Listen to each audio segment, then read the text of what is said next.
नमो भगवते वासुदेवाय। दयया सर्वभूतेषु मैत्र्या च अखिलजन्तुषु तुष्यत्या सुजनार्दनः इत्यादि इस प्रकार का श्लोक भागवत जी में आता है कि भगवान कैसे प्रसन्न होते हैं जीव मात्र पर दया करने पर। हम मांस भक्षी हैं तो निश्चित रूप से हम जान लें कि हम कभी भी भगवान को प्रसन्न नहीं कर सकते।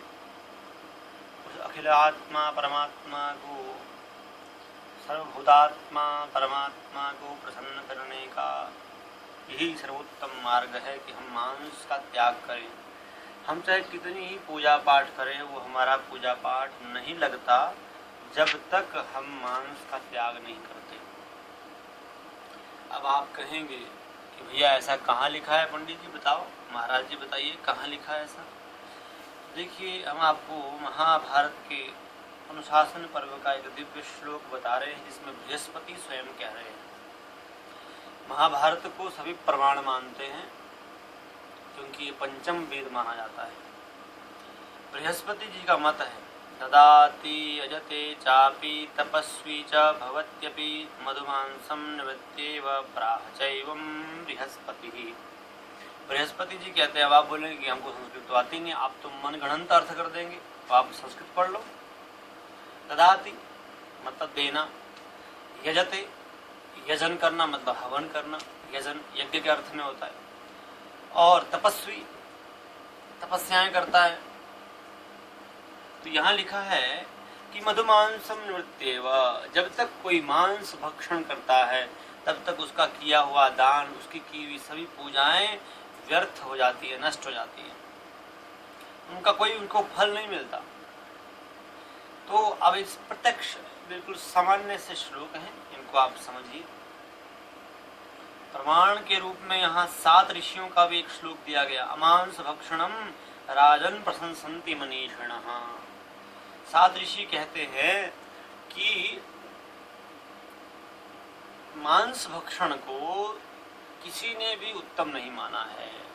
मनीषी लोगों ने तो बिल्कुल नहीं माना। मनीषी लोग कहते हैं कि मांस रहित हमारा जीवन होना चाहिए, बिल्कुल शाकाहारी जीवन होना चाहिए।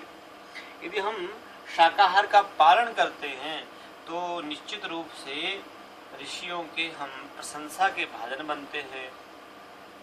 और आगे कहा गया, स्वयंभू मनु स्वयं कहते हैं, न भक्षयति यो मांसम न च हन्यात् न घातयेत् तन्मित्रं सर्वभूतानां मनु स्वयंभुवो ब्रवीत्।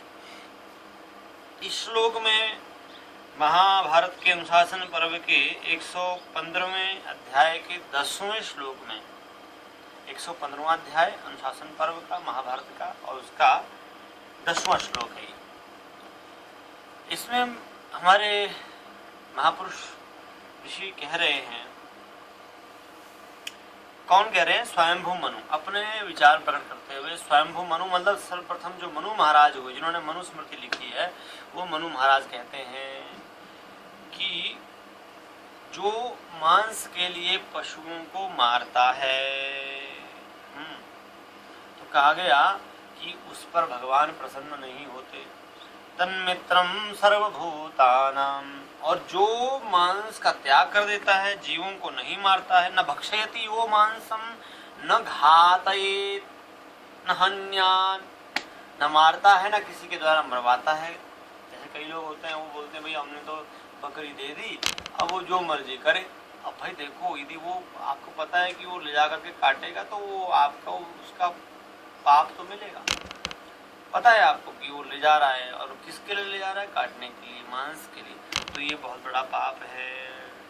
और यदि ऐसा कोई नहीं करता, इस पाप को कोई नहीं करता, इस पाप से दूर रहता है, तो तन्मित्रम सर्वभूतानाम, सभी जीव उस पर कृपा करते हैं, सभी जीव उस पर प्रेम करते हैं। और ऐसा वाक्य जो मनु महाराज ने स्वयं कहा है। इस प्रकार से बार बार विद्वानों ने भी कहा, एष वै परमं धर्म प्रशंसन्ति मनीषिणः प्राणा यथात्मोभीष्टा एतासामपि वै तथा। जैसे हमें अपने प्राण अत्यंत प्रिय हैं, अब कोई हमारे प्राण, हमारी जो सांस हम लेते हैं, सांस को रोक दे तो हमें कितना कष्ट होता है। ऐसे ही किसी जीव के यदि हम प्राणों को हरते हैं, उसके प्राणों को यदि हम हरण करने की कोशिश करते हैं, किसी को काटते हैं, मारते हैं, तो निश्चित रूप से हमें वही पाप लगता है जो पाप आत्महत्या करने से मिलता है, लगता है। इसीलिए हमें विचार करना चाहिए और कभी भी मांस भक्षण का हमें अनुमोदन नहीं करना चाहिए। अब इसमें बड़ी सुंदर बातें और कही गई, वो हम आपको तृतीय जो हमारा पार्ट होगा मांसाहार के विषय में, भाग हम तृतीय बनाएंगे वीडियो का, उसमें हम आपको वर्णित करके सुनाते हैं। जय श्री कृष्ण, जय गौ माता, जय गोपाल।